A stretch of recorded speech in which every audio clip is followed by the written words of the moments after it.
اللہ کریم نے ارشاد فرمایا کہ وداعیا الی اللہ، ہم نے آپ کو داعی الی اللہ بنایا ہے، اللہ کی جانب دعوت دینے والا۔ نبی اکرم صلی اللہ تعالی علیہ وسلم نے جو عقائد اور نظریات ہمیں عطا کیے عقیدہ توحید و رسالت کی صورت میں، وہ عقائد اتنے جاندار اور اتنے مضبوط ہیں کہ وہ بندہ مومن کو طاقتور کر دیتے ہیں۔ آپ دیکھیے عرب کے لوگ مختلف قسم کی اوہام پرستیوں کا شکار تھے۔ ان کا یہ خیال تھا کہ جب حج کر کے وہ آئے ہیں تو وہ گھروں کے دروازوں سے داخل نہیں ہوا کرتے تھے بلکہ چھتوں سے کود کر آتے، اور قرآن مجید فرماتا ہے کہ اس کو نیکی جانتے۔ پھر وہ بیت اللہ شریف کا طواف کرتے تو معاذ اللہ کپڑے اتار کے کرتے۔ اوہام برستیاں، طرح طرح کی باتیں۔ مصر میں ایک دریا تھا، ایک عورت کو ذبح کر کے ڈالیں گے تو پھر دریا چلے گا۔ مختلف اوہام لوگوں نے پال لیے تھے۔ آج بھی مسلمانوں کے اندر ڈھیر ساری ایسی چیزیں آ گئی ہیں جو ضعف اعتقادی کا باعث بنتی ہے۔ اس کی کو ذرا کم کر دے بھائی۔ آپ دیکھیے لوگ علماء کے پاس نہیں جاتے، باواؤں کے پاس جاتے۔ تعویذ دھاگا، کالا جادو، نیلا جادو، جس نوجوان کا کام کرنے کو دل نہیں کرتا اسے جادو ہو جاتا ہے۔ اور پھر یہ کہ کالی بلی رستہ کاٹ گئی تھی، اور پھر یہ کہ میں باہر نکلنے لگا تو کسی نے آواز دے دی تھی۔ عجیب قسم کی اوہام پرستیوں کا لوگ شکار ہے۔ نبی پاک صلی اللہ تعالی علیہ وسلم داعی الی اللہ ہے، سرکار نے لوگوں کے نظریات کو پختہ کیا۔ حضور علیہ السلام کے فیوزات روحانیہ سے لوگوں کے دل طاقتور ہوتے تھے، مضبوط فکریں، مضبوط عقیدے سرکار کے وسیلے سے مسلمانوں کو نصیب ہوئے۔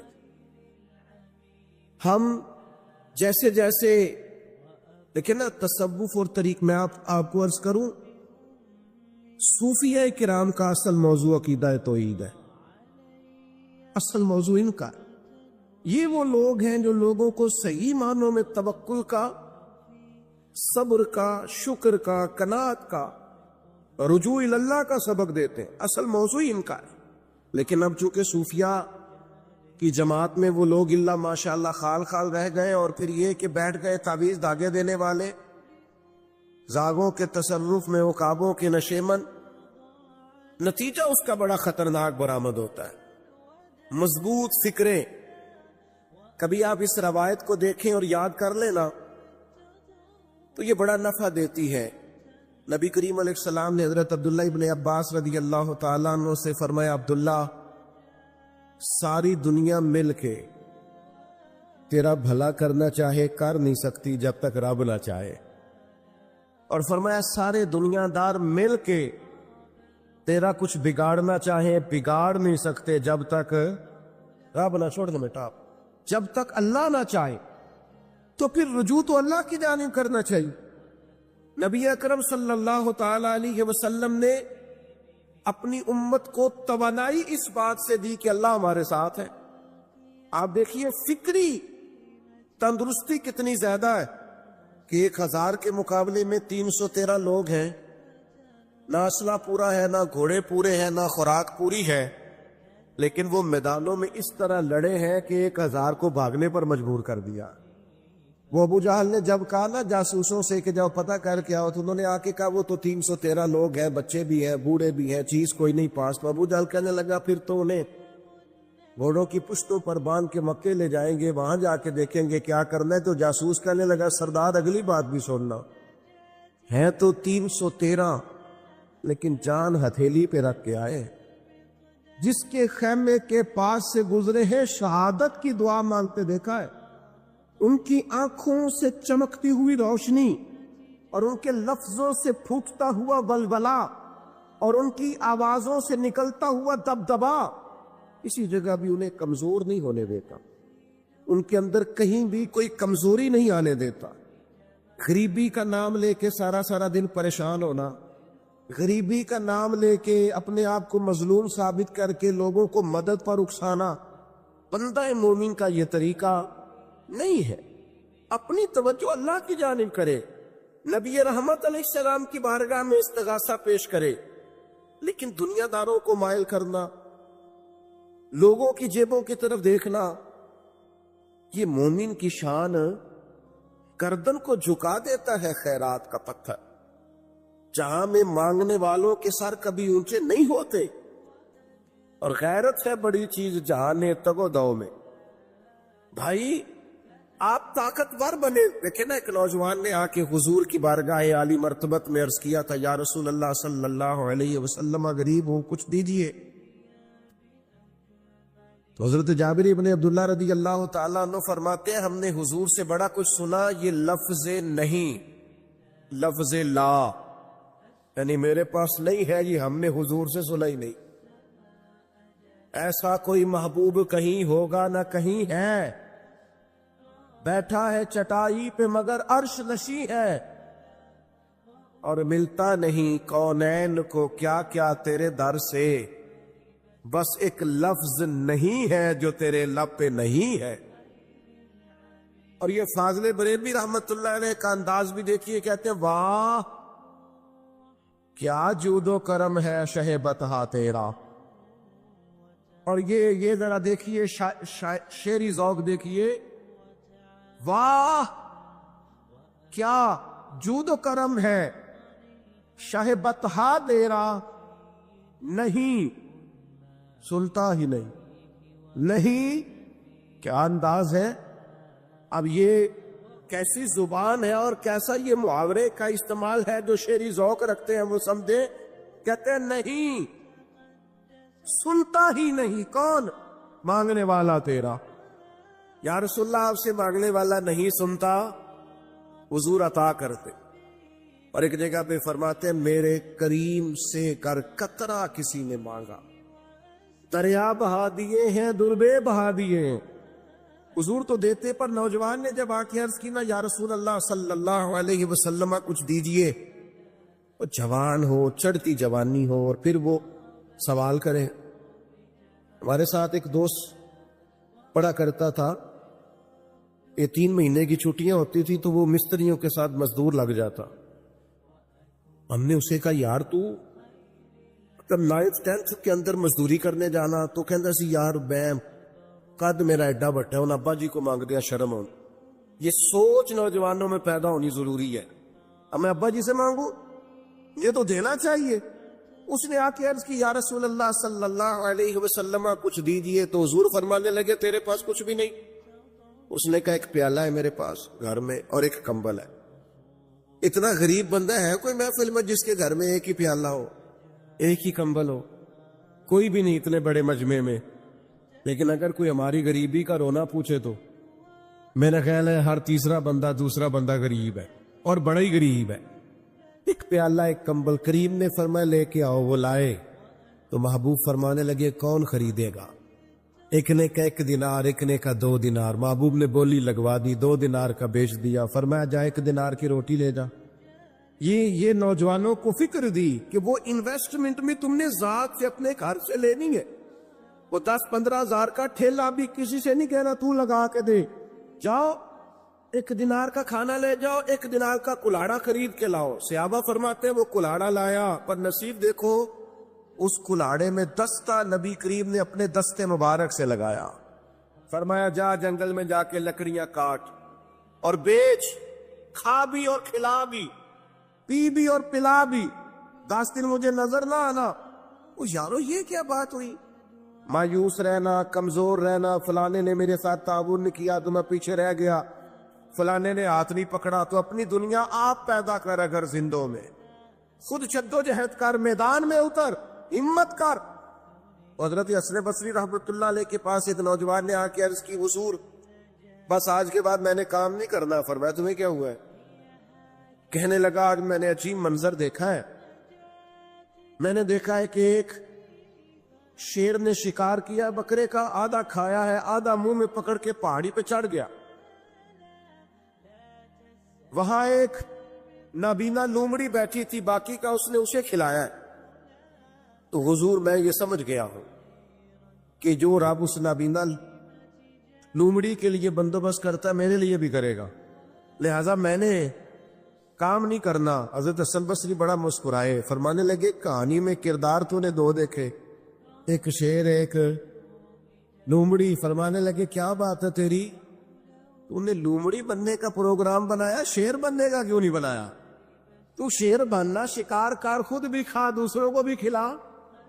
یہ کیا بات ہوئی؟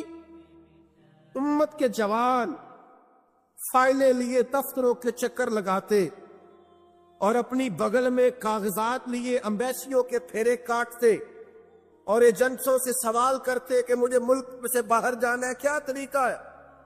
یہاں رہ کے بھی محنت ہو سکتی ہے، اپنی مٹی پہ چلنے کا سلیقہ سیکھو، سنگ مرمر پہ چلو گے تو پھسل جاؤ گے۔ دوستو سنو، میرے کریم نے فرمایا جا لکڑیاں، ایک پیشہ برا ہے میرے بھائیوں، ایک پیشہ، وہ ہے کسی کے آگے ہاتھ پھیلانا۔ باقی دنیا میں کوئی پیشہ برا جو ٹھیلا لگاتا ہے اور مالٹے بیچتا ہے اور سیب بیچتا ہے، بڑا عزت والا آدمی، یہ شارٹ کٹ چھوڑ دو، دوسروں پہ بھروسہ کرنا چھوڑ دو۔ وہ شاعر ایک بیٹھا تھا نا، شاعر مجھ سے ناراض نہ ہو جائیں، تو کئی دفعہ وہ شعر و شاعری میں بھی ان کی حالت بڑی خستہ ہو جاتی ہے۔ جن دنوں لوگ پتلے کپڑے پہنتے ہیں، بعض شاعروں نے ان دنوں میں بھی موٹی چادر لی ہوئی ہوتی ہے۔ تو ایک جگہ بیچارہ بیٹھا تھا کونے میں، اللہ ماشاءاللہ سب کی بات نہیں، تو حالت ایسی خستہ تھی، ایک بندہ 5 روپے پھینک گیا، تو تھا خوددار، بڑی تکلیف کو اٹھا اپنے پیسے، تو اس نے کہا آپ کی حالت بتا رہی ہے، آپ کو ضرورت ہے۔ اس نے کہا ضرورت پڑی تو اللہ رسول سے مانگوں گا، تیرے سے کیوں مانگوں گا؟ شعر بڑا قیمتی کہا، اس نے کہا یہ آرزوئے کرم اور میں آپ سے کروں، یہ آرزوئے کرم اور میں آپ سے کروں، یہ بھیک اس کو دیجئے جس کا خدا نہ ہو، میں تو وارث ہے میرے اللہ رسول، میں کو لوارث ہوں کہ تیرے سے مانگتا پھروں؟ بس ہم سمجھے ہماری قیمت وصول ہو گئی، اگر خودداری پر نوجوان نعرے لگانے لگ گئے تو پھر تو بات بن گئی، لگتا ہے محنت کا ارادہ بن گیا ہے، انشاءاللہ تعالی کشکول ٹوٹنے کا ٹائم آ گیا ہے، کرم کی برکھا برسے گی، یہی ملت کا جوان قیادت کرے گا۔ اور یاد رکھنا، ہمیشہ قیادتیں غریبوں کے بچوں نے کی ہیں، جنہوں نے آدھی قیمت پہ کتابیں لے کے پڑھی ہیں، بڑی ڈگریاں انہوں نے حاصل کی ہیں۔ یہ کمزور نہ پڑھو، نبی پاک داعی اللہ ہے، حضور نے چگایا ہے، 15 دن نظر نہ آنا، مزدوری کر۔ وہ نوجوان 15 دنوں کے بعد آیا، اب تیرا حال کیا ہے؟ اس نے کہا حضور پہلے ایک پیالہ تھا نا، اب سارے گھر کے برتن بن گئے، پہلے ایک بستر تھا، اب سارے گھر کے بستر۔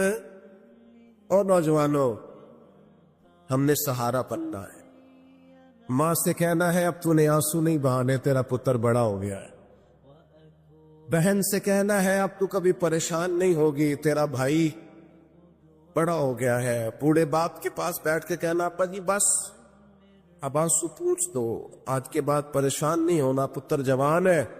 اپنی بیوی سے، بچوں سے کہنا کہ کسی خواہشات پوری کرنے کے لیے تمہیں دیر تک انتظار نہیں کرنا پڑے گا، ہم میدان میں ہیں، بس اپنی مٹی پہ چلنے کا سلیقہ سیکھو، سنگ مرمر پہ چلو گے تو پھسل جاؤ گے۔ نبی پاک نے محنت کو سپورٹ کیا ہے، مشقت کو سپورٹ کیا۔ حضور علیہ السلام نے فرمایا سب سے بہترین کمائی وہ ہے جو تو اپنے 2 ہاتھوں سے محنت کر کے کھاتا ہے۔ فرمایا اللہ کے نبی حضرت داؤد علیہ السلام محنت کر کے کمایا کرتے، سنگیوں کام کرنا۔ اور دوسری بات، بھروسہ اللہ رسول پہ، بھروسہ، ادھر دیکھو میری طرف، دنیا داروں سے امیدیں لگا لیتے ہو بہت زیادہ، تو دنیا دار بندے بیچارے کمزور ہوتے ہیں۔ جی یہ الیکشن کے دن تھے، گزشتہ سے پیوستہ الیکشن جو گزرا ہے، تو میرا ایک پیار والا دوست بھی ایک ایم این اے کے امیدوار کا بڑا ووٹر سپورٹر تھا، یہاں اس نے اس کا بیڈ فوٹو والا لگایا ہوا تھا. میں رات کو دیر سے جلسے سے لوٹ رہا تھا تو وہ کھڑا تھا باہر اور اندر امیدوار صاحب تقریر کر رہے تھے. میں نے کہا ادھر آ. وہ آ گیا. میں نے کہا تو بڑا بڑا ووٹر سپورٹر ہے, جا تقریر سن جا کے. تیرا لیڈر تقریر کر رہا ہے, تو باہر گھوم رہا ہے. کہتا ہے پیر صاحب جھوٹ پہ ماردا جو سارے جھوٹ بول رہا ہے, کرنا کرانا کچھ نہیں. تو میں کہ یار جی ایٹے پکے ووٹر سپورٹر تو بھی پتا ہے کہ جھوٹ پہ مارتا ہے, تو ہم تو ویسے ہی سپورٹر نہیں ہیں. ہم نے تو کی محبت تو سیاست کا چلن چھوڑ دیا. ہم اگر عشق نہ کرتے تو حکومت کرتے. او بھائی, جب پکے ووٹر سپورٹروں کو امیدیں نہیں ہیں تو آپ کن سے امیدیں لگائے بیٹھے ہیں؟ آپ جدوجہد کریں اور امیدیں اللہ رسول سے. نبی پاک علیہ السلام نے فرمایا جو رب پہ بھروسہ کرے گا اللہ کی رحمت اس کی کفایت کرے. وَإِن يَتَوَكَّلْ عَلَى اللَّهِ فَهُوَ حَسْبُهُ, واللہ پہ بھروسہ کرے گا اللہ اس کے لیے کافی ہو جائے. ادھر دیکھو یار موبائلوں والے دوستو, بات سنو. گھبراہٹ نہیں, ٹینشن نہیں, انزائٹی نہیں, ڈپریشن نہیں. مومن اور ڈپریشن, مومن اور انزائٹی, مومن اور ٹینشن. او جی مجھے پتا نہیں مجھے کیا ہو رہا ہے, جی مجھے خوف آتا ہے. آپ کو خوف آتا ہے مومن ہو کے؟ آپ کو یہ کرونا کے دن سے تو مجھے لے گئے ایک سرکاری ہاسپٹل میں, آپ کچھ یہاں بات کریں, لوگوں کو حوصلہ دے. ایک ڈاکٹر صاحب مجھ سے کہنے لگے جی مجھے نہ تنگ جگہ بڑی گھٹن ہوتی ہے, تو موت سے بڑا ڈر آتا ہے, قبر تو بڑی تنگ ہوتی ہے. میں نے کہا ڈاکٹر صاحب کچھ بھی کرنے لگے سانس ہی نہیں آتا, چاروں جانب سے بند ہے. تو میں نے کہا بچہ بھی تو ماں کے پیٹ میں سانس لیتا ہے نا. آپ نے تو سبحان اللہ کہا. وہ ڈاکٹر تھے, انہوں نے نہیں کہا. وہ کہنے لگی جو تے اماں لیندی صاحب. ہنستے نہیں جی, باتیں ہنسنے کو نہیں سنا رہا, میں فکری باتیں کر رہا ہوں. کہا وہ تو اماں آکسیجن لیتی ہے تو بچے کو جاتی ہے. تو میں نے کہا چلے ڈاکٹر صاحب وہ جو انڈے سے بچہ نکلتا ہے اس کے تو چارب جانو کوئی صورت نہیں ہوتی سانس کی. تو مجھے کہنے لگے آپ کہنا کیا چاہتے ہیں؟ میں نے کہا میں یہ کہنا چاہتا ہوں قبر کی دو حالتیں ہیں. قبر دوزخ کے گڑھوں میں سے گڑھا بھی ہے اور جنت کے باغوں میں سے باغ بھی ہے. سنو یار, اللہ آپ پہ خوش ہو ماشاءاللہ. سنے جی سنے. میں نے کہا اگر کسی کا یہ ذہن بن جائے کہ مرنے کے بعد میں نے باغ میں جانا ہے, 1 منٹ کے لیے سوچو نا یار. یعنی ادھر قبر بند ہوئی تو نیچے باغ, اور باغ بھی معمولی نہیں, جنت کے باغوں میں سے باغ. اور باغ ایسا شاندار جس میں آنکھ کھلی تو پہلی زیارت ہی مدینے والے محبوب. آج پھولے نہ سمائیں گے کفن میں آسی, آج کی رات ہے ان سے ملاقات کی رات. تو وہاں جانے سے خوف آتا ہے. مومن خوف ٹینشن, مومن کو ایک ہی خوف ہے اللہ کا, رب سے ڈرتا ہے, اللہ کے سامنے کھڑے ہونے سے ڈرتا ہے. باقی مسائل کا خوف کرنا, غربت کا خوف کرنا, لوگوں سے ڈرنا, یہ نکل آئے آپ اس ٹینشن سے. رب جس کو عزت دے اس کی چھین کوئی نہیں سکتا. اللہ جسے رزق دے اس کے ہاں آنے سے روک سکتا کوئی نہیں روک سکتا. طاقتور ہو کے زندگی گزارے.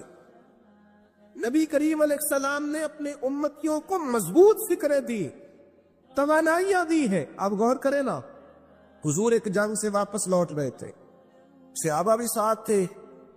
ادبن صحابہ کرام علیہم رضوان ذرا دور دور ہٹ کے لیٹ گئے. ادبن, یہ بھی میرے دوست نے سیدنا صدیق اکبر کے نام کا نعرہ لگایا نا, دن بھی سیدنا صدیق اکبر کے.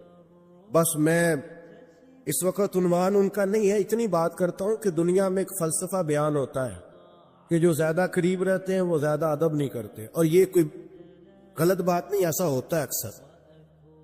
جو زیادہ قریب ہوتے ہیں وہ زیادہ مؤدب. لیکن حضرت صدیق اکبر کا کمال یہ ہے انہوں نے دنیا کے سارے فلسفے ہی غلط کر دیے. قریب بھی سب سے زیادہ وہی تھے اور ادب والے بھی سب سے زیادہ وہی تھے. فلسفہ ہی غلط قرار دے دیا.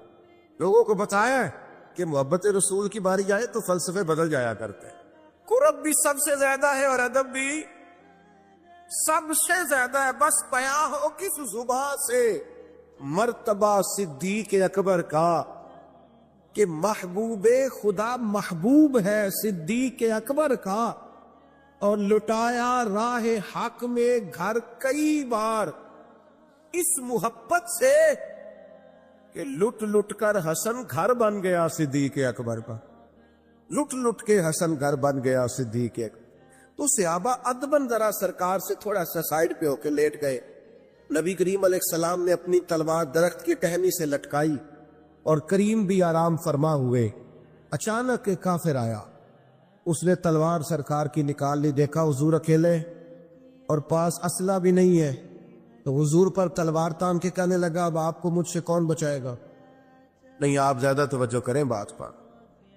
کون بچائے گا؟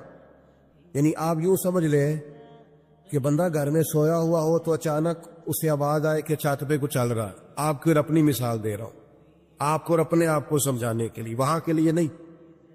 پتہ چلے نا چھت پہ کچھ چل رہا ہے تو بہت سارے لوگ ایسے ہوتے ہیں ان کے تکیے کے نیچے سے موبائل بھی نہیں نکلتا, اتنا ڈر جاتے ہیں, بالکل پریشر کے نیچے آ جاتے.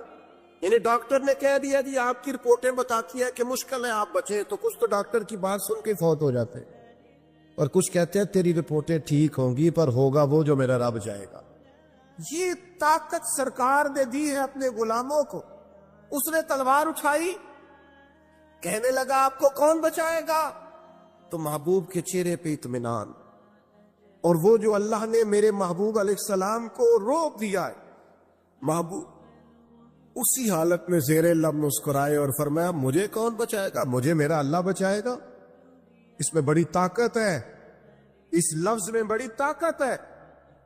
کو مشکل آئے تو تعلقات نہ لڑایا کرو, وہ فائلوں میں رکھے کارڈ نہ نکالا کرو کہ فلانے کو فون کرتا ہوں. کبھی بھی مشکل آئے تو سب سے پہلے مصلی بچھایا کرو, اللہ کے حضور حاضری دیا کرو, طاقتور ہو جاؤ. نبی کریم علیہ السلام نے فرمایا مجھے میرا اللہ بچائے گا. بس یہ لفظ کہے وہ کانپا, تلوار گری, کریم مسکرائے, تلوار اٹھائی, فرمایا لو بھی مجھے تو اللہ نے بچا لیا, تو بتا تجھے کون بچائے گا؟ تو وہ کہنے لگا میں نے سنا ہے آپ معاف کر دیا کرتے ہیں. تو فرمایا جا میں نے معاف کیا, میرے والی تو بات ہی کوئی نہیں. اللہ بچائے, کتنی بڑی بھی مشکل آ جائے, کچھ بھی ہو جائے, مجھے میرا اللہ بچائے گا. میرے عزیزوں, طاقتور زندگی گزارنی ہے. میں نے زیادہ باتیں نہیں کرنی, تھوڑی تقریر کرنے والا آدمی ہوں, سمیٹنے کی طرف آ رہا ہوں. اپنی زندگی میں اپنے افکار و نظریات میں کبھی بھی کسی قسم کی بھی کمزوری پیدا نہ کریں. نبی اکرم صلی اللہ تعالی علیہ وسلم نے اپنے غلاموں کو تازہ دم رکھا ہے, ان کو فکری توانائیاں عطا کی ہے. بس ہم نہ آہستہ آہستہ اتنے کمزور ہو گئے کہ ہم ضعف اعتقادی کی طرف چلے گئے. اس کی جو سب سے بڑی وجہ ہے وہ یہ ہے کہ سوچ بڑی محدود ہے. اپنے گھر تک, اپنے محلے تک, اپنے کمائی تک, اپنے مکان تک محدود ہو کے رہ گئے. اس محدود سوچ سے باہر آئے. نبی کریم علیہ السلام نے فرمایا میں خلق کا رسول بن کے آیا ہوں, مخلوق کا رسول ہوں میں. یعنی نبی اکرم علیہ الصلوۃ والسلام کی امت دعوت میں تو سارے انسان شامل ہے نا. محبوب نے کہا میں خلق کا رسول ہوں. جب بھی سرکار نے بات کی عالمی سطح کی بات کی, جب بھی یہ اسلام جو ہے یہ حدود و قیود میں بند نہیں. اقبال کہتے ہیں بازو تیرا توحید کی قوت سے قوی ہے. تو جناب ہمارے وطن کا نام کیا ہے؟ اسلام تیرا دیش ہے, اسلام تیرا, اقبال کہتے ہیں بازو تیرا توحید کی قوت سے قوی ہے, اسلام تیرا دیش ہے تو مصطفی. اسلام تیرا دیش. آپ کی سوچ بڑی ہونی چاہیے, وسیع سوچ. آپ کو پتہ ہے تجارت کو سرکار نے پسند کیا ہے. کیوں؟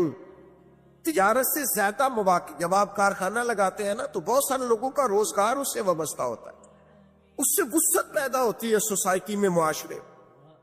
آپ مت سمجھیں میں تاجروں کی سپورٹ نہیں کرتا, لیکن میں آپ کو یہ بات تجربے کی روشنی میں اور اپنی سمجھ بوجھ کے مطابق عرض کر رہا ہوں کہ جب تاجر مارکیٹ کے اندر انڈسٹری لگاتا ہے تو وہ صرف تاجر کوئی نفع نہیں ہوتا, اس سے بہت سارے لوگ جڑتے ہیں اور بے روزگاری کا خاتمہ ہوتا ہے, اس کے نتائج قوم کے حق میں اچھے نکلتے. تو عالمی سوچ, قومی سوچ پیدا کرے, محدود سوچے. وہ بڑا دیکھیں نا, یہ ایک میری طرف توجہ ہے آپ کی, یہ دیکھیں یہ ایک حدیث کتنا عالمی کرتی ہے بندے کو. نبی پاک علیہ الصلوۃ والسلام نے فرمایا مومن وہ ہے جو اپنے لیے پسند کرے وہی اپنے بھائی کے لیے بھی پسند کرے. یہ ایک روایت اگر اس پر، اور یہ آتی بھی سب کو ہے، اگر سب کا اس پر عمل ہونے لگ جائے تو مجھے بتائیے کوئی چیز ملاوٹ والی بکے گی مارکیٹ میں؟ کوئی دھوکہ دے گا؟ کوئی ایسا کام جو غلط ہو، بیٹھ جائیں بیٹا تشریف رکھے سارے، اللہ کو وہ ایک اٹھیں گے تو پھر تو سارے اٹھ جائیں گے. مہربانی کریں، بس میری بات مکمل ہوگی، پیغام میں نے جو دینا تھا دے لیا، سمیٹ رہا ہوں بات کو. یاد رکھیے گا کہ عالمی سوچے، قومی، آپ جب اپنے بھائیوں کے لیے بھی وہی پسند کریں گے جو خود پسند کر رہے ہیں تو سوسائٹی میں کتنا نکھار آئے. سرکار جب بھی بات کرتے تھے بڑی بات کرتے، داعیہ اللہ ہے نا، تو جب بھی بات کی عالمی. ایک سفر سے حضور واپس تشریف لائے، کئی دنوں کے بعد حضور تشریف لائے تو سفر کا اثر تھا، تھکاوٹ تھی وجود اطہر پر، بازار، لباس مبارک پر بھی اثرات تھے سفر کے. سیدہ طیبہ طاہرہ حضرت سیدہ زہرا رضی اللہ تعالی عنہا، آپ نے جب دیکھا نا سرکار کی کیفیت کو تو آنکھوں میں آنسو آ گئے، تو عرض کرنے لگیں، رو کے عرض کرنے لگیں، یا رسول اللہ آپ دین کے لیے کتنی مشقت برداشت کرتے ہیں، کتنی آپ تکلیف اٹھاتے، آنسو بہائے. اب مجھے بتائیے ہمارا کو بچی بچہ ایسی بات کرے تو ہم کہتے ہیں تجھے تو ایک دو کا پتہ ہے، میرے تو بہت زیادہ ہے، تو کتاب کھول دیتے. جب کہا یا رسول اللہ آپ کتنی تکلیف اٹھاتے ہیں تو پتہ ہے نبی کریم نے کیا فرمایا؟ حضور فرمانے لگے، فاطمہ آپ کے والد کو اللہ نے بڑے مقاصد کے لیے دنیا میں مبعوث فرمایا، بڑے مقاصد کے لیے دنیا میں مبعوث فرمایا ہے. فرمایا نہ کوئی گھر کچا بچے گا، نہ پکا بچے گا، نہ کوئی جھونپڑی بچے گی جہاں اللہ تعالی ہمارے دین کے پیغام کو پہنچا نہیں دے گا. تو جب بڑے مقاصد کے لیے نکلنا ہے تو پھر یہ صحبتیں تو چلیں گی، یہ آزمائشیں تو چلیں گی. میرے بھائیوں، وسیع الظرفی، وسیع القلبی، کشادہ سینہ، بڑا دل، بڑا حوصلہ، بڑی سوچیں، بڑے افکار اپنی زندگی میں پیدا کریں. نوجوانوں، وہ لوگ بڑے خوش نصیب، خوش بخت قرار پائے جنہوں نے نبی رحمت صلی اللہ تعالی علیہ وسلم کی خاص نگاہ کرم سے فیض پایا اور پھر آسمان ہدایت کے ستارے بن کے چمکے. اگرچہ تمام صحابہ کی عظمتیں، تمام کی بلندیاں اور تمام کی رفتیں اتنی زیادہ ہیں کہ کسی ایک صحابی کا بھی مرتبہ و کمال بیان نہیں کیا جا سکتا، لیکن خلفائے راشدین جن کو چار یار کے نام سے بھی امت میں یاد کیا جاتا ہے، ان کی فضیلتوں اور عظمتوں کا کیا کہنا.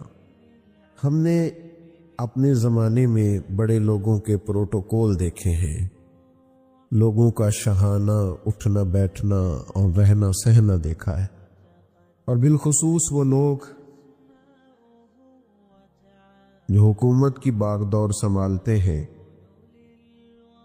ان کے تو حالات ہی بڑے انفرادی ہو جاتے ہیں. ان کے عوام جن ملکوں میں ایسے حکمران ہوتے ہیں وہ کبھی تصور بھی نہیں کر سکتے کہ اتنے ٹھاٹ پاٹ والے بادشاہ سے ہم کبھی ملاقات بھی کریں گے. تصور بھی نہیں، سوچ بھی نہیں سکتا عام آدمی کہ میں جاؤں اور جا کے وزیر اعظم صاحب سے یا صدر صاحب سے یا کسی وفاقی وزیر سے بھی میں ملاقات کر سکوں. ہمارے ہاں اس کو عام آدمی بالکل محال سمجھتا ہے. بلکہ جس شعبے کا کوئی وزیر ہوتا ہے اس سے متعلقہ بھی اگر کسی شخص کو کوئی کام پڑ جائے تو یہ ممکن نہیں ہوتا کہ وہاں تک اس کی رسائی ہو سکے. ہمارے ہاں تو خیر یہ بڑا جان جوکھوں میں ڈالنے والا کام ہے. لیکن اس وقت کو آپ سوچئے جب کیسر و کسریٰ حکمران تھے اور عجیب ان کی حکومتیں تھیں کہ جن میں انسانوں کی منڈیاں لگتی تھیں، لوگ بکتے تھے، بوڑھے ماں باپ کو جا کر کے لوگ بیچ آتے تھے، اور پھر مطلق العنان سمجھنے والے اپنے آپ کو وہ حکمران، کسی کی جرت کیا ہے ان کے محل تک رسائی پا سکے، ان سے بات کر سکے. پھر اللہ تبارک و تعالی نے کرم فرمایا اور مدینہ منورہ کی وہ ریاست وجود میں آئی جہاں سے پوری دنیا پہ رحمت کا سایہ ہو گیا۔ نبی کریم صلی اللہ تعالی علیہ وسلم کے اس ریاست کی تشکیل کے بعد لوگوں نے ایک عجیب اور بالکل انفرادی اور بالکل الگ تھلگ اور خوبصورت نظارہ دیکھا۔ اب لوگ چاہتے تھے کہ اس کا تسلسل ہو۔ یہ جو حضور نے کرم نوازی فرما کے اتنا خوبصورت نظام بنا دیا ہے کہ کسی کو کوئی مشکل ہی نہیں ہے۔ اللہ کے محبوب علیہ السلام تشریف فرمائے ہیں تو ایک شخص آیا، نبی کریم صلی اللہ تعالی علیہ وسلم صحابہ کے بیچ تشریف فرما تھے اور ان کی نظریں جھکی ہوئی تھی اور ان کی دل کی دھڑکنیں بھی ادب کے ساتھ آواز دے رہی تھی۔ اس ماحول میں وہ شخص آیا اور صحابہ کے وہ ادب والے لہجے اور وہ سکون، اطمینان اور قرار والا ماحول اس نے دیکھا تو وہ کانپنے لگا۔ اچانک انسان کسی بڑے آدمی کے سامنے حاضر ہو جائے، وہ کانپنے لگا اور اس کے جسم پر راشتہ طاری ہو گیا۔ تو کریم فرمانے لگے کیا ہوا؟ تو عرض گزار ہوا کہ میں مدینے کی سلطنت کے امیر کے پاس آیا ہوں، بہت غریب آدمی ہوں، مجھے سلیقے نہیں آتے بادشاہوں سے ملنے کے۔ بات کہاں کی تھی، کہاں چلی گئی؟ محبوب کی آنکھوں میں آنسو آ گئے۔ حضور فرمانے لگے نہیں بھائی، تو کسی بادشاہ کے پاس نہیں آیا، تو اس بیٹے کے پاس آیا ہے جس کی ماں گوشت کے خشک ٹکڑے کھا کے بھی گزارا کر لیتی تھی۔ تو بھائی، حکومت کو، ریاست کو، سلطنت کو وہ تصور دینا کہ جس میں کسی شخص کو کوئی مشکل محسوس نہ ہو، عام آدمی یہ سمجھے کہ میری رسائی بڑی آسان ہو گئی اور میرے لیے یہ معاملہ بڑا قریب ہو گیا۔ خلفائے راشدین نے اس خوبصورتی سے اس نظم کو چلایا ہے، اس حسن کے ساتھ اس کو لے کے آگے بڑھے۔ انصاف لوگوں کو لوگوں کی دہلیز پہ ملتا۔ بادشاہ سلامت، ان کو لوگ بادشاہ سلامت اپنے دور میں سمجھتے تھے، پھر وہی سلطنت وہ روپ اختیار کر گئی کہ پانچوں وقت خلیفۃ المسلمین مسجد میں حاضر ہے، نماز کے بعد اپنی بات ان سے کی جاتی ہے، وہ بات سنتے ہیں ان کے ساتھ۔ ذرا اس کو سوچئے تو صحیح کہ آپ جائیں، چلے کسی شہر میں بھی دارالحکومت ہو لیکن آپ پہنچ جائیں، آپ کو اجازت نہیں ہے دی، یہ تو وہ آدمی کام کرے گا جو سامنے بیٹھے گا۔ آپ لوگ چھوڑ دیں اسٹیج والے نہ موبائل چلائیں، اللہ جزا دے۔ آپ تو بات سنیں نا بھیا، اور بھی غم ہے زمانے میں محبت کے سوا۔ ساری قوم کو صحافی تو نہیں نہ بنانا کہ سارے موبائل ہی چلائیں، باقی بھی کئی کام کرنے والے وہ بھی کرنے۔ آپ غور کریں کہ عرض کر رہا ہوں، یعنی آپ اس تصور کو سوچئے کہ آپ چلے گئے دارالحکومت میں اور آپ نے وہاں کی جامع مسجد میں صرف نماز پڑھنی اور نماز پر آپ کی امیر سے ملاقات ہو جائے گی۔ ایک ایسا آسان کام ہے، کسی بھی قوم کے لیے یہ کتنا خوبصورت عمل ہے کہ آپ جا کے وہاں نماز ادا کریں کہ ملاقات ہو جائے گی۔ اور اس طرح کی بھی کیفیات ہوئی کہ شاہ روم نے ایک شخص کو بھیجا حضرت عمر رضی اللہ تعالیٰ عنہ کے زمانہ نور میں، اس نے آ کر کے پوچھا تمہارا امیر کہاں ہے؟ تو کہا مسجد میں ہوں گے۔ کہا نہیں ان کا محل، کہا ہمارے امیر کا محل نہیں ہوتا۔ ہاں، آج کے مسلمانوں کے آپ محلات دیکھیں، آپ کو اندازہ ہوگا کہ رنگ کیا ہے اور لوگ کس رستے پہ چل پڑے۔ کہا مسجد میں ملاقات ہو جائے کہ وہ مسجد میں گئے تو جان کر کے پوچھا مجھے امیر سے ملنا تھا، انہوں نے کہا کہ وہ یہیں تھے، یہ باہر نکلے ہوں گے۔ تو کہتے میں باہر نکلا تو ایک اور صاحب سے پوچھا تو کہنے لگے باغ میں تشریف لے جاتے ہوئے میں نے دیکھا ہے۔ کہتے میں حیران ہو گیا، دیکھیں نا آج کل ہمارے ملک کا حال یہ ہے کہ صوبائی ممبر بھی سڑک پہ چڑھ جائے تو رستہ نہیں ملتا۔ کہتے فلاں صاحب جا رہے، رک جاؤ رک جاؤ رک جاؤ، کیا ہونے لگا ہے؟ کہتے پروٹوکول جا رہا ہے۔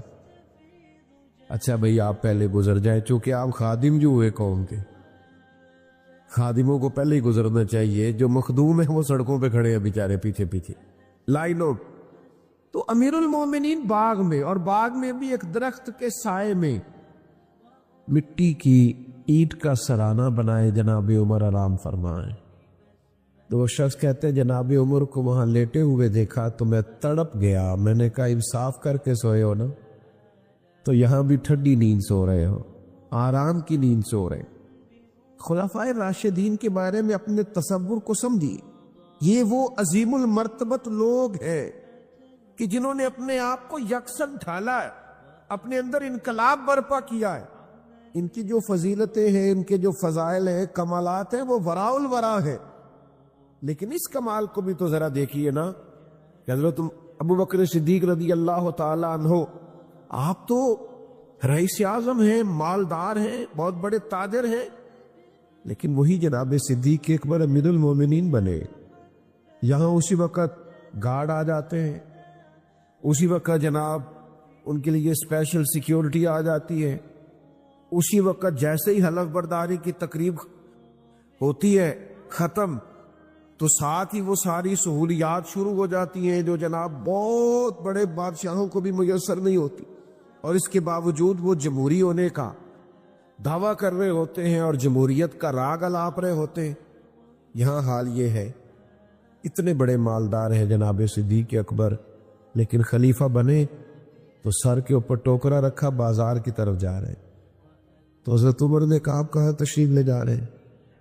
کہا میں نے منڈی میں نہیں جانا, کاروبار نہیں کرنا, بچوں کا پیٹ نہیں پالنا, ان کے لیے میں نے کچھ کمانا نہیں.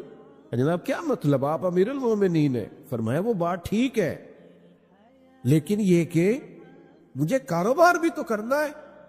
اب صحابہ نے مجلس مشاورت قائم کی. میری طرف دیکھنا میرے موبائل والے بھائیوں. اب مجلس مشاورت قائم ہوئی اور کہا کہ ہم آپ کا مال خزانہ میں سے وظیفہ مقرر کرتے, آپ مہربانی فرمائیں. یہ سادگی, یہ رویہ, یہ انداز. عصر کے بعد امیر المومنین نکلا کرتے تھے اور کچھ یتیم بچیاں تھیں, ان کی بکریوں کا دودھ انہیں دھو کے دے کے آیا کرتے تھے. امیر المومنین خدمت کرتے, مسجد میں نظر آتے, لوگوں کے دکھ سکھ میں شریک ہوتے, اور کبھی کبھی ان کی آنکھیں آنسو برسانے لگتی تو قریب بیٹھے لوگ ان سے پوچھتے جناب کیا ہوا؟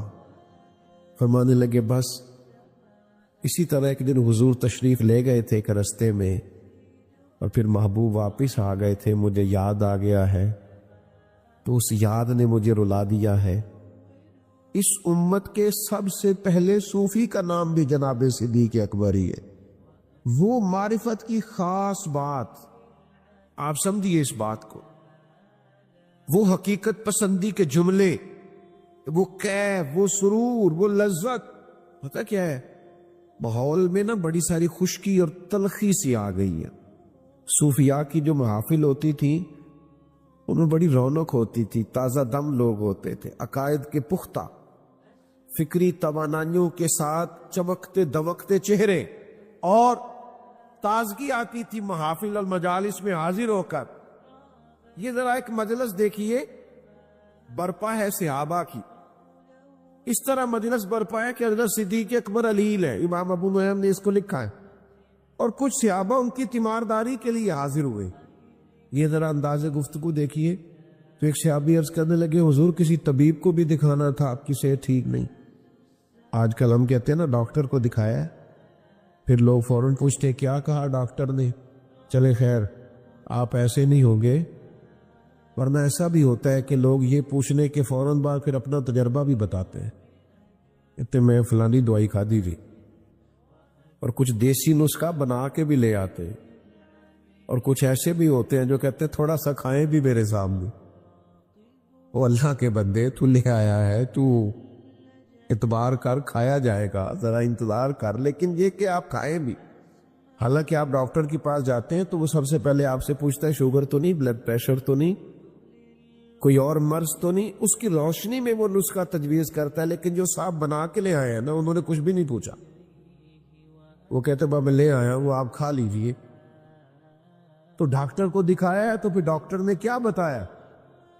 تو یہ عام سوالات ہوتے ہیں, لیکن یہ معرفت والے لوگوں کی محفل ہے نا, یہ اللہ کے بندوں کی مجلس ہے نا. حضرت صدیق اکبر امیر المومنین علیل ہے, لوگ ان کی خدمت میں حاضر ہیں. دوستوں غور کیجئے گا, پوچھا حضرت طبیب کو دکھایا ہے؟ فرمانے لگے ہاں طبیب دیکھ رہا ہے، طبیب دیکھتا رہتا ہے۔ حضرت طبیب نے کیا کہا ہے؟ فرمانے لگے طبیب نے کہا ہے میں جو چاہتا ہوں کر دیا کرتا ہوں۔ تو اب جو جاننے والے تھے ان کی تو آنکھوں میں آنسو آ گئے، یہ کیا انداز گفتگو ہے؟ آپ کس اونچے مقام پر بیٹھ کر گفتگو فرما رہے ہیں؟ تو وہ سادگی، وہ معرفت الہی، وہ خدمت خلق، وہ مزاج اس دنیا کو خلفائے راشدین نے دیا۔ پھر باری حضرت عمر کی آئی۔ اچھا لطف کی بات یہ ہے کہ خود حضرت عمر فرماتے ہیں میرا اور جناب صدیق اکبر کا مقابلہ رہا عمر بھائی نیکیوں میں آگے گزرنے کا، خود فرماتے۔ لیکن جب حضرت صدیق اکبر وصال فرما رہے تھے تو انہوں نے اپنی جگہ پہ جناب عمر فاروق رضی اللہ تعالیٰ عنہ کا تعین فرمایا، یعنی بظاہر جس آدمی سے مقابلہ رہا۔ لوگ کہتے ہیں نا میرٹ کیا ہے، میرٹ، یہ سمجھو میرٹ کس کو کہتے، معیار کیا ہے؟ حضرت عمر کو اپنی جگہ پہ منتخب کیا۔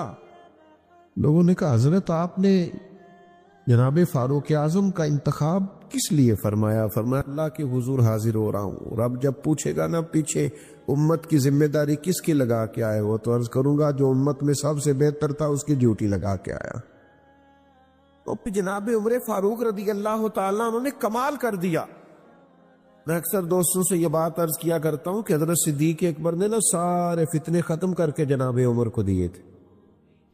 منکرین زکوٰۃ کے خلاف سب کام انہوں نے سمیٹ کر حضرت عمر کو خلافت دی۔ پہ جناب عمر کے لیے بڑا آسان، حضرت عمر نے جو جاندار خلافت کی ہے اس کے پس منظر میں بھی جناب صدیق اکبر کی محنت کار فرما۔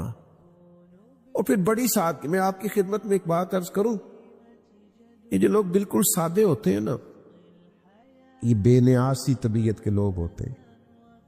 یعنی جو نوجوان 4-5 ہزار روپیہ دے کے بال سیدھے کروا کے آتا ہے نا کسی سے، اور گھنٹہ ڈیڑھ بیٹھتا ہے کسی حجام کے پاس اور بال سیدھے کرائے اور بڑے اس نے کھڑے کر دیے کچھ لگا کر کے، اور کپڑے بھی بڑے اس نے رنگ برنگے پہنے، وہ بیچارہ پریشان بھی بڑا ہوتا ہے۔ وہ کہتا ہے انہیں میں پیسے لاتے نے دنیا ویندی نہیں پئی میرے یہاں۔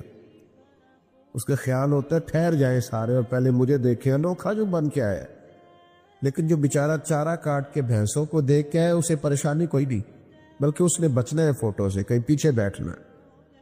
سادے لوگ جو ہوتے ہیں نا اسی کسی دے کچھ بھی نہیں لگتے کہ نہ کوئی ساڈا دردی، ان کو غرض نہیں ہوتی چیزوں سے۔ وہ شہرت سے بچنے والا پیچھے پیچھے رہتا ہے، اور میرا جی چاہتا ہے ساری غزلیں اس پیارے کے نام کرے۔ کچھ لوگ ہٹتے ہیں، بچتے۔ کیسا انداز ہے کہ امیر المومنین آپ 24 لاکھ مربع میل کی حکومت ہے حضرت عمر کے پاس۔ او جوانوں یہ سنو تو صحیح، دھرتی نے اس طرح کے رنگ بھی دیکھے؟ اتنا بڑا آدمی اور جس کے نام سے دشمن کانپتا ہے، شیطان تک رستہ بدل جاتے ہیں، وہ فاروق اعظم۔ حال یہ ہے کہ صحابہ مسجد نبوی شریف میں اکٹھے ہوئے اور اکٹھے ہو کے کہنے لگے امیر المومنین سے عرض کرنا ہے کہ حضرت مہربانی کرے کرتا تو نیا لے لے، اب تو پیوند لگنے کی جگہ بھی نہیں رہی۔ پیوند کا بھی پتا ہے کہ نہیں، کپڑا پھٹ جاتا تھا نا تو اس کو رفو کرا لیتے تھے، پیوند لگ جاتا تھا۔ وہ ہماری دادیاں مائیں اور نانیاں تو اس طرح کرتی تھیں کہ وہ پھٹ گیا تو پھول سا بن جاتا تھا، ایک ہی ہویا کہ ڈیزائن دا ڈیزائن بن گیا ہے تے تروپے لگ گئے۔ تو یہ کام ہوتا تھا کئی جگہ، کئی لوگوں نے پیوند لگے کپڑے پہنے ہوتے تھے۔ خیر اب نہیں ہم دیکھتے، اب تو غریب تر لوگوں میں بھی ہم یہ رواج نہیں دیکھتے، اب تو ختم ہو گیا۔ لیکن پیوند لگے کپڑے ابھی کچھ سال پہلے تک ملتے تھے۔ تو حضرت عمر کے لباس مبارک کو اتنے پیوند ہیں کہ مزید اب پیوند بھی نہیں لگ سکتا۔ تو صحابہ نے مشورہ کیا کہ جناب عمر سے کہنا کرتا ہے نیا لے لے۔ اسلام میں 100% جائز ہے، اللہ نعمت دے تو اثر دیکھنا پسند کرتا ہے، لیکن اتنی سادگی کیوں اختیار کر لیے؟ اور پھر یہ کہ 25-25 ہزار دینار، 50-50 ہزار دینار بدری صحابہ کو ملتے ہیں اور جناب عمر کے حصے میں بھی آتے ہیں، پر وہ سارے بانٹ کے روانہ ہو جاتے ہیں۔ تو ان سے کہنا ہے کہ ایک کرتا ہی نیا لے لیں، تو ایک صحابی بولنے کہنے لگے بات بھی ٹھیک ہے، کہنا بھی چاہیے، اور اس شیر کا نام بھی بتاؤ جو عمر سے بات کرے گا۔ صدقے جا۔ آپ بات بتائیں نا، کون جناب عمر سے کہے گا کرتا خریدنے کا؟ تو ایک صحابی بولے، یہ دیکھو ان کا اعتماد کیسا تھا۔ آج کچھ بدنیت لوگ کیا انداز اختیار کرتے ہیں اور ان کا انداز کیسا تھا۔ ایک صحابی بولے اور کہنے لگے میں ایک ہستی کو جانتا ہوں جن کی بات حضرت عمر کبھی نہیں ٹالتے۔ کہا وہ کون ہے؟ کہا مولا علی شیر خدا رضی اللہ تعالی عنہ۔ ان کے بارے میں صحابہ کے اجماع تھا کہ یہ ایک دوسرے کے بغیر رہ نہیں سکتے، ایک دوسرے کی بات ٹال نہیں سکتے۔ کہاں سے لائے ہو تم وہ چیزیں اٹھا کر کے؟ کیوں پانچتے ہو امت کو؟ دھرتی میں اگر کوئی کسی کی عزت کر کے دکھا سکتا ہے تو صحابہ نے تو ایک دوسرے کی کر کے دکھائی ہے۔ یہی تو معیار ہے ہمارے لیے جینے کا، سمجھنے کا، اور اپنے لیے فیوز و برکات لینے کا۔ بھائیو یاد رکھنا، حضرت عمر رضی اللہ تعالیٰ عنہ کے بارے میں مولا علی کہیں گے تو وہ کرتا لے لیں گے۔ حضرت علی کی خدمت میں عرض کیا گیا، فرمانے لگے بات تمہاری ٹھیک ہے، بڑے بڑے وزیر سفیر ملنے آتے ہیں اور عمر کا وہی پرانا کرتا سارا کچھ بانٹ دیتے ہیں، کرتا نیا لینے میں کیا حرج ہے؟ کہنا بھی چاہیے، بات بھی ٹھیک ہے، اور یہ بھی ٹھیک ہے میں کہوں گا تو وہ مان جائیں گے، پر میں نے کہنا کوئی نہیں۔ کہا جناب کیوں؟ فرمانے لگے میں مزاج جانتا ہوں، اس منصب کے بارے میں مولا علی اس کی نزاکتوں سے آگاہ۔ کہنے لگے میں امیر المومنین سے نہیں کہوں گا، ہاں سیدہ عائشہ صدیقہ سے عرض کرو، وہ ماں کا درجہ رکھتی ہے۔ سیدہ پاک کی بارگاہ میں عرض گزار ہوئے صحابہ، پیغام دیا، جناب عمر دوڑے ہوئے آئے۔ کچھ جگہوں پہ نہ آنا چاہیے، بس کچھ باتیں کہنے کی نہیں ہوتی، لیکن کچھ جگہوں پہ چلے جانا چاہیے، کچھ لوگوں کی بات مان لینی چاہیے، اس میں برکت ہوتی ہے، فائدہ ہوتا۔ ہر جگہ دلیل نہیں، ہر جگہ بحث نہیں۔ حضرت عمر فوراً حاضر، اماں جی حکم ہو۔ امیر المومنین صحابہ کا خیال ہے کہ بڑے بڑے لوگ ملنے آتے ہیں اور نیا کرتا پہننے میں دین منع بھی نہیں کرتا، تو اگر آپ ایک کرتا نیا خرید لیں تو حرج کیا ہے؟ تو حضرت عمر فرمانے لگے آپ حکم کریں گی تو شام سے پہلے آ جائے گا، لیکن ایک بات عرض کر لوں۔ ہاں کہیے۔ تو امیر المومنین فرمانے لگے کہ جس حال میں ہوں نا، میں حضور کے سامنے بھی اسی طرح تھا، میری یہی کیفیت تھی جب جناب صدیق اکبر مجھ سے بلا کے مشورہ کرتے تھے۔ ہمیں اسی حال میں حضور نے چھوڑا ہے، ہم چاہتے ہم اسی حال میں رہے جو رنگ ہمارا حضور کے زمانہ نور میں تھا۔ بس پھر ذرا رونے کی آواز ہی آئی سیدہ عائشہ کی، اور کہا آپ جو فرما رہے ہیں بالکل ہی درست ہے، اسی سادگی سے، لیکن اس کے ساتھ ساتھ جو ان کے مزاج کے اندر فیصلوں کی جرت تھی، عقل بات کرنا، اصول پسندی پہ قائم ہونا، اور ہمیشہ احقاق حق کے لیے کھڑا رہنا، اور اسلامی سرحدوں اور نظریاتی سرحدوں کا محافظ رہنا، اس سے بھی کوئی انکار نہیں کر سکتا۔ حضرت عثمان غنی رضی اللہ تعالیٰ عنہ تو بہت مالدار تھے نا، ان کی سخاوت سے تو زمانہ آگاہ ہے، لیکن جب وہ امیر المومنین بنے ہیں تو 17 پیوند ان کے کپڑوں پہ بھی نظر آتے تھے۔ اپنی مقدس زندگی کو سادگی سے گزارا، عاجزی سے گزارا، کہ وہ کسی درویش نے لکھا ہے کہ غبارے بیچنے والا دروازے پہ آ گیا، ایک چھوٹا سا بچہ باہر نکلا، اسے نہیں پتا تھا کہ غبارے میں ہوا اور گیس بھری ہوئی ہے، تو اس نے 1 روپے کا غبارہ خریدا، تو غبارہ ہوا میں اڑ گیا، تو بچے کے لیے بڑی انوکھی بات تھی، وہ بڑا حیران اور خوش ہوا، تو کہنے لگا چچا یہ کالا غبارہ اڑ گیا، نیلا بھی اڑتا ہے؟ اس نے کہا بیٹا 1 روپیہ دو اڑ جائے گا۔ اس نے روپیہ دیا، اس نے دھاگا توڑا، غبارہ اڑ گیا۔ اس نے کہا تو یہ ہرے والا بھی اڑتا ہے؟ اس نے کہا ہاں اڑتا ہے۔ تو وہ فقیر کہتے ہیں میں دور کھڑا دیکھ رہا تھا، جب وہ بچہ کافی سارے روپے خرچ کر چکا تو میں قریب گیا اور میں نے جا کے کہا بیٹا تو گمان ٹھیک کر، نہ ہرا اڑتا ہے، نہ نیلا اڑتا ہے، نہ پیلا اڑتا ہے، بس جس کے اندر کوئی چیز ہوتی ہے وہ اڑتا ہے۔ اگر کوئی اندر چیز ہوگی تو پھر اڑ جائے گا، ورنہ اس غبارے کے اندر جو چیز ہے وہ نکال دی جائے تو یہ اڑ سکتا نہیں ہے۔ تو گمان درست رکھنے کی ضرورت ہے، کوئی صلاحیت پیدا کرنے کی ضرورت ہے۔ یہ گھر بیٹھ کر کے تبصرے کرنا اور بدگمانیاں کرنا اور اپنے لہجے کو بے وضو کرنا یہ درست نہیں ہے۔ اگر آپ کے اندر کوئی صلاحیت ہے، کوئی خوبی ہے تو اللہ تعالیٰ بڑا کریم ہے، وہ فضل فرمانے والا ہے، لیکن بدگمانی نہیں، بری سوچ نہیں، برے خیالات نہیں، برے تصورات نہیں۔ آپ کسی کے حال کو اچھے حال پر معمول کر سکتے ہیں تو ضرور کریں، کسی بات کی کوئی اچھی تعبیر بیان کی جا سکتی ہے تو ضرور کریں۔ ہمارے ارد گرد بدگمانیوں کا دور دورہ ہے، بری سوچیں ہیں، لوگوں کے بارے میں ہم کمزور ہو گئے۔ اچھی بھلی خیر کرنے والے بھی ہمیں خیر کرنے والے محسوس نہیں ہوتے، بہت سارے بھلائی کے کام کرنے والے بھی ہمیں بھلائی کے کام کرتے ہوئے محسوس نہیں ہوتے۔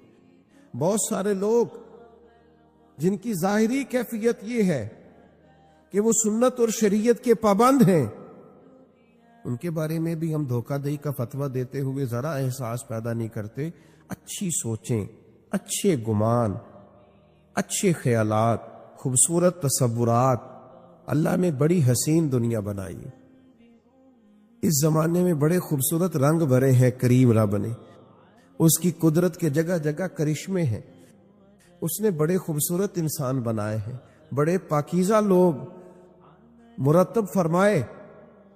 تو اللہ کی مخلوق میں سے حسن کو تلاش کرنا، اس کی کائنات میں سے خوبصورتیوں کو ڈھونڈنا، گمان بڑے اعلیٰ رکھنا۔ کیا خوبصورت جملے ہیں مسلم شریف میں، حضور فرماتے ہیں اچھا سوچنا بھی اچھی عبادت ہے، اچھا گمان بھی اچھی عبادت ہے۔ آپ کچھ نہ کریں، محض اچھا سوچیں، اچھا گمان کریں، اچھی رائے دیں، مثبت رویہ آپ یقین کریں، ڈھیر سارے لوگ بیٹھے ہوتے ہیں کسی جگہ اور وہ کوئی کسی نے کہا کہ اس نے بہت بڑا جرم کیا ہے اور مجھے دھوکہ دیا ہے، تو اب بتاؤ اس کے ساتھ کیا کرنا ہے۔ تو ایک صاحب بولے، کہنے لگے بادشاہ سلامت، اس نے آپ کو دھوکہ دیا ہے، یعنی اتنی اس کی جرت ہو گئی۔ کچھ لوگ ہوتے ہیں نا شاہ سے زیادہ شاہ کے وفادار، اب یہ یہاں تک چلا گیا ہے، یہ اس کی جرت، یعنی آپ کو اس کا گلا کاٹا جائے اور اس کے ٹکڑے ٹکڑے کیے جائیں، یہ سزا ہونی چاہیے۔ تو جو ایک سالے بزرگ بیٹھے تھے انہوں نے بات سنی اور پھر گردن جھکا لی۔ تو بادشاہ نے دوسرے مشیر سے پوچھا کیا کرنا ہے؟ اس نے کہا حضرت ہم نے تو زمانہ دیکھا ہے، آپ کی تو دنیا قدر کرتی ہے، لیکن یہ سمجھے کچھ نہیں، یعنی آپ ہی کے بارے میں اس نے یہ کر دیا، اس طرح کریں اسے جلا ڈالیں، ایسے آدمی کی تو راکھ بچنی چاہیے بس۔ تو بزرگ نے دیکھا تو وہ پھر سن کے بعد گردن جھکائی۔ تو اسی طرح کے مشورے ملے تو سب خاموش تھے۔ ان خاموشیوں میں ایک فقیر فاقہ مست بھی تھے، ایک درویش خدا مست بھی تھے۔ وہ شہرت سے بچنے والا پیچھے پیچھے رہتا ہے، اور میرا جی چاہتا ہے ساری غزلیں اس پیارے کے نام کریں۔ وہ پیچھے کونے میں ایاز بھی چھپے ہوئے ایک باریک دانوں کی تسبیح لیے اپنے اللہ کی یاد میں مصروف تھے۔ کہاں منشور ہم اور کہاں ہنگامے محبت کے، ایک حجرے میں رہتے ہیں خدا کو یاد کرتے ہیں۔ وہ پیچھے سے کونے میں آرام سے بیٹھے تھے۔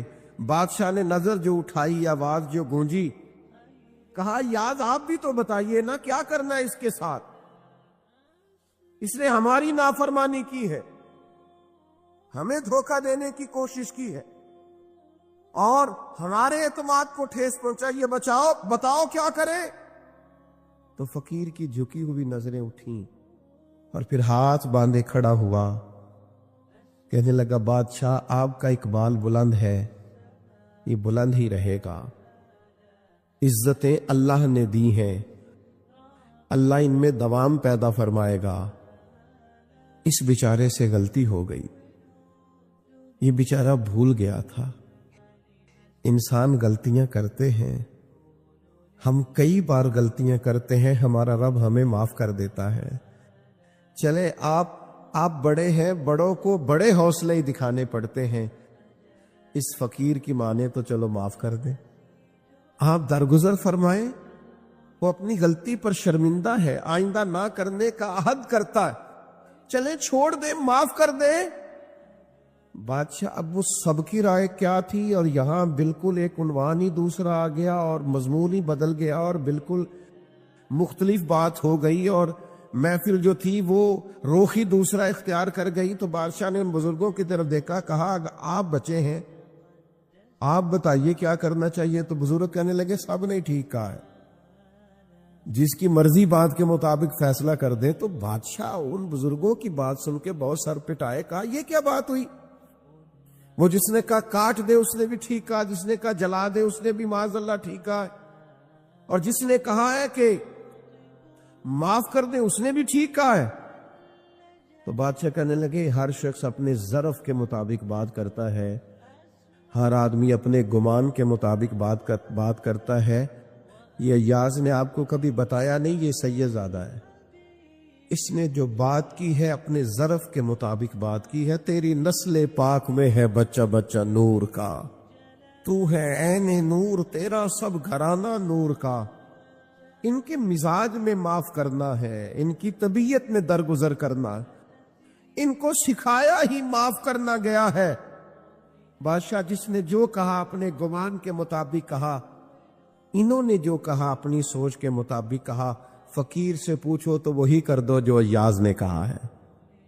میرے بھائی آپ کا گمان مضبوط ہونا, آپ کی سوچوں کا طاقتور ہونا, یہی تو آپ کو طاقتور کرتا ہے. جن کے ارادے بڑے ہوتے ہیں وہی تو محنت زیادہ کرتے, جن کے حوصلے بڑے ہوتے ہیں وہی تو زیادہ لوگوں کو لیڈ کر پاتے, جن کا ظرف بڑا ہوتا ہے وہی تو بڑے کارہائے نمایاں سر انجام دیتے ہیں. لیکن ہماری سوچوں میں بڑی کمزوری آئی ہے, ہمارے لہجے کے اندر بڑی کمزوری آئی. میں نے دیکھا ہے کہ گزرتے ہوئے وقت کے ساتھ ساتھ لوگوں کا رویہ یہ ہو گیا ہے کہ بس میں ہوں اور میرے علاوہ کوئی بھی نہ ہو. آپ مضبوط ذوق پیدا کریں اپنی زندگی کے اندر, بڑے حوصلے پیدا کریں, بڑے گمان پیدا کریں. 10 دن قیام کیا ہے نبی کریم علیہ الصلوۃ والسلام نے طائف کے اندر. 10 دن. اگر آپ کی زیادہ توجہ ہو میری بات پر تو 10 دن حضور قیام فرما رہے اور ایک شخص نے بھی کلمہ نہیں پڑھا. بلکہ جو عربوں کا مزاج تھا نا, خوش آمدید کہنے کا اور مہمان نوازی کرنے کا اور مثبت رویہ پیش کرنے کا اور خدمت کرنے کا, وہ جو ان کے مزاج اور رواج تھا وہ بھی انہوں نے نہیں کیا کام. 10 دن حضور کا قیام رہا, الٹا انہوں نے پتھر مارے, اوباش نوجوانوں کو معاذ اللہ پیچھے لگا دیا, بہت ساری ذہنی اعصابی اور جسمانی تکلیف دی. اتنے سخت رد عمل کے بعد نبی کریم علیہ السلام ایک باغ میں تشریف لے آئے. کریم تشریف فرما ہے, غلام ساتھ ہے. غلام عرض گزار ہوئے, یا رسول اللہ صلی اللہ تعالی علیہ وسلم, جو روایتی اخلاق ہے عرب کا یہ تو اس سے بھی بہت آری نکلے. حضور اتنی تکلیف دی, آپ کرم نوازی فرمائے, ہاتھ اٹھائیں, دعا کریں یہ برباد ہو جائیں. آپ بندہ نوازی فرمائیں, ان کے لیے دعائیں ضرر کریں, تباہ ہو جائیں یہ. حضور فرمانے لگے کر دو دعا. یا رسول اللہ کر دیجئے. تو محبوب نے ہاتھ اٹھائے, کہا اے اللہ انہیں ہدایت عطا فرما. یہ جانتے نہیں یہ کیا کر رہے ہیں, انہیں شعور نہیں یہ کیا. آپ چھوٹے بچے کے بارے میں کہتے ہیں نا, ابھی بچہ اسے تو پتہ ہی نہیں, اس کا شعور ہی نہیں. سوچ ہوتی ہے نا ایک کہ بھئی بچہ ہے, نادان ہے, اسے کیا خبر ہو. تو کریم اللہ کے حضور عرض کرتے, مالک انہیں شعور ہی نہیں ہے, انہیں پتہ ہی نہیں ہے یہ کیا کر رہے ہیں, تو انہیں ہدایت کا نور عطا فرما, تو ان کے حق میں فضل والا فیصلہ فرما. جب دعا ختم ہو گئی تو غلام عرض گزار ہوئے, یا رسول اللہ صلی اللہ تعالی علیہ وسلم, ایک شخص نے بھی کلمہ نہیں پڑھا اور ان کا رویہ ہمارے ساتھ انتہائی سخت اور ترش رہا, لیکن حضور آپ نے پھر بھی ان کے لیے دعا فرمائی اور ہدایت کی دعا کی, حالانکہ ایک بھی نہیں مانا. تو یہ سوچ ہے نا، یہ گمان ہے نا، یہ رائے ہے نا، یہ وہ رائے ہے جو ہماری سوچوں کو پاکیزگی دیتی ہے اور حجاز کی پاکیزگی دیتی ہے۔ حضور فرمانے لگے اگر انہوں نے نہیں مانا تو میں ان کی بربادی کی دعا کیوں کروں؟ اگر یہ نہیں مانتے تو مجھے امید ہے ان کی آنے والی نسلیں مان جائیں گی۔ ہم نے اگلی نسل سے اچھی امید وابستہ کر لی، اگلی نسل مسلمان ہو جائے گی، کلمہ پڑھ جائے گی، دین کے اندر آ جائے گی، لیکن تباہی اور بربادی کی دعا نہیں کرنی۔ آپ اندازہ کر لیجئے نا آج ہمارے ہاں کتنی مایوس باتیں ہوتی ہیں، کمزور باتیں ہوتی ہیں، بدگمانیاں ہوتی ہیں۔ لوگوں کا خیال ہوتا ہے، وہ بعض دوست تو ایسی خبریں دیتے ہیں کہ ان کے پاس آپ 10 منٹ بیٹھے تو محسوس ہوتا ہے کہ آخری دن چل رہا ہے دنیا کا، کل کچھ ہونے والا ہے۔ اتنی سخت ترین ان کے پاس کمزور خبریں ہوتی ہیں۔ اچھا گمان، اچھی رائے اور خوبصورت طرز کلام، یہ جو لوگ خوش رہنا چاہتے ہیں نا، اس کا بھی ایک ہی نسخہ ہے کہ سوچا اچھا کریں، مثبت رہا کریں۔ آپ یقین کریں کہ زندگی میں بہار آ جائے گی۔ بہت سارے لوگ زندگی میں دیکھے ہیں جن کو زیادہ پرواہ ہی نہیں ہے، خوش رہتے ہیں، آگے بڑھ جاتے ہیں۔ کسی نے کچھ کہہ دیا تو کہتا چلو کوئی حرج نہیں، کہہ دیا تو پھر کیا ہوا۔ ایک حدیث ہے مشکات شریف میں بڑی خوبصورت، زندگی میں بڑا کچھ اس کے مفاہیم سے سیکھنے کو ملتا ہے۔ کچھ لوگ نا جب ہار جاتے ہیں نا پورے طور پر، تو پھر وہ معاذ اللہ ثم معاذ اللہ نقل کفر، کفر نباشت، پھر وہ گالم گلوچ پہ آ جاتے ہیں۔ جب دلیل کی دنیا سے ہار جاتے ہیں، پھر کمزور پڑ جاتے ہیں، تو ایسے رویے اختیار کرتے ہیں۔ عرب کے لوگ بھی جب پورے طور پر ہار گئے نا، کمزور پڑ گئے، تو پھر انہوں نے ہاری ہوئی ایک تجویز سوچی، یہ مشکات شریف میں موجود ہے۔